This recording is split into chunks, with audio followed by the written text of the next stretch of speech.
यीशु मसीह के पास वो इत्र को लेके आई और प्रभु यीशु मसीह को देखते ही उसने वो इत्र की बॉटल जो थी उसे तोड़ दिया और उसे जो है प्रभु यीशु मसीह के चरणों के ऊपर डाल दिया और अपने बालों से जो है प्रभु यीशु मसीह के पैरों को जो है पोंछने लग गई है। भाई और बहनों, वो स्त्री ने बहुत ही ज़्यादा बहुमूल्य इत्र को लिया और उसे तोड़ डाला और प्रभु यीशु मसीह के चरणों पे डाला और प्रभु यीशु मसीह के पैरों को उसने अपने बालों से जो था साफ कर दिया है। भाई और बहनों, वचन में लिखा है कि उस सुगंध से पूरा घर जो था महक गया था है। भाई और बहनों, और जब सब लोगों को उन्होंने देखा कि इत्र इसने इतना बहुमूल्य प्रभु यीशु मसीह के चरणों के ऊपर डाल दिया और प्रभु यीशु मसीह के चरणों को जो है अपने बाल से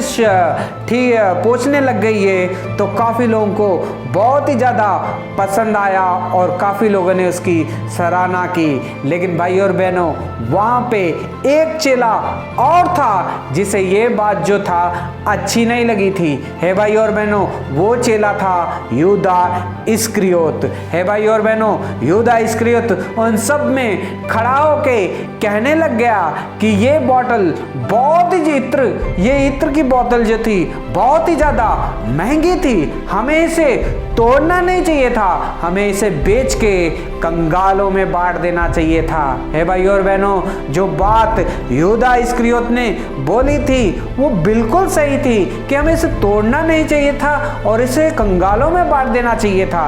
लेकिन भाई और बहनों, लेकिन उसका उद्देश्य ये था कि अगर ये बॉटल हमें दे देती तो शायद वो मुझे दिया हुआ थैले में डाल देता और थैले में से मैं उसे उठा लेता। हे भाई और बहनों, यहाँ पे हम देखते हैं ये बात इसलिए नहीं कही कि वो कंगालों की चिंता करता था, ये बात इसलिए कही गई क्योंकि उसके पास वो थैला रहता था।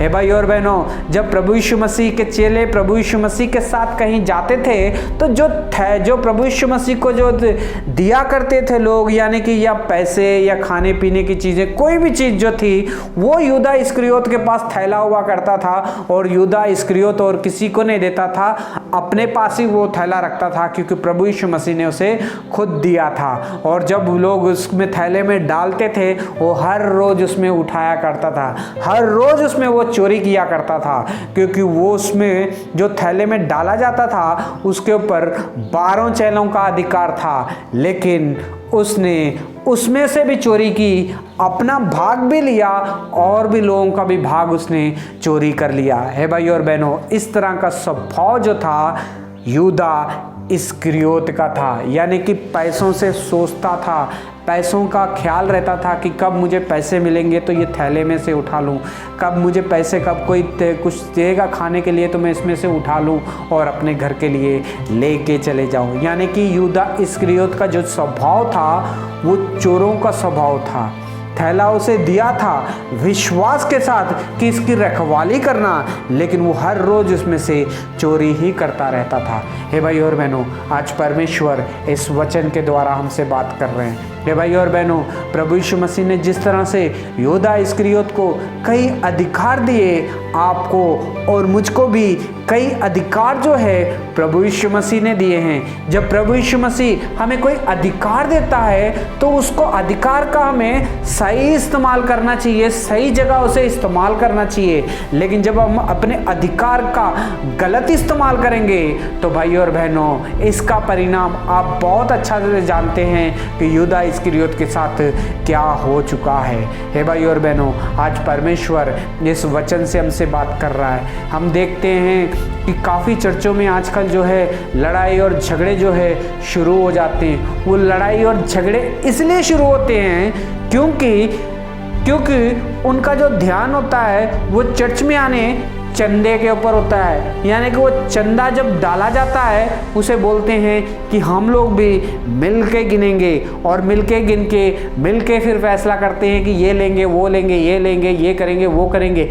भले वो करते चर्च के लिए होंगे, लेकिन हर किसी का 10 लोगों का जो है अगर उसके ऊपर 5 लोगों का भी अधिकार है तो भाई और बहनों 5 लोगों की सोच भी अलग अलग होगी। जब 5 लोगों की सोच अलग अलग होगी तो फिर लड़ाई और झगड़े भी जरूर होंगे मंडली में। है भाई और बहनों, आज परमेश्वर इस वचन से हमसे बात कर रहा है कि हमें परमेश्वर के घर में आना चाहिए, परमेश्वर के घर में आके सेवा करनी चाहिए, झाड़ू लगाना चाहिए, वचन बोलना चाहिए, और भी बहुत सारे काम हैं जो हमें दिए गए हैं वो भी करने चाहिए। लेकिन भाई और बहनों, हमें परमेश्वर के घर में अगर किसी चीज से दूर रहना है तो भाई और बहनों, अगर हमें आत्मिक जीवन में आगे बढ़ना है तो वो है परमेश्वर के घर में जो डाला जाता है चंदा, यानी कि ऑफरिंग से हमें दूर रहना है। ऑफरिंग के पास हमें नहीं जाना है, ना ही उसका हिसाब करना है और ना ही हमें उसका हिसाब पूछना है।